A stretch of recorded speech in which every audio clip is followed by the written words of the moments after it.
再来看花莲的警方伫路林巡逻，发现有民众骑倒摆违规红灯正弯路，结果这个驾驶唔但无停落来，佮愈骑愈紧，一直违规，落尾又佮甲乌倒摆等的人逃走，也毋过嘛是互警方抓起来，这个驾驶无驾照，佮有食酒哦，上少是罚8万块。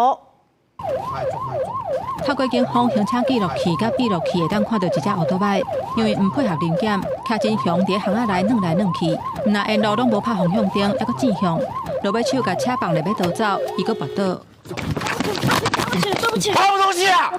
9个人，趴着，我怕，趴着，我怕，这是酒驾嘛？对，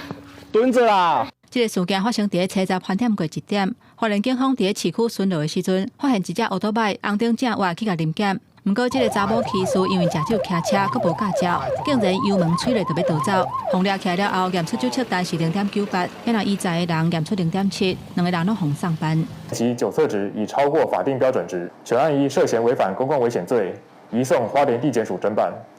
另机车骑士违规部分，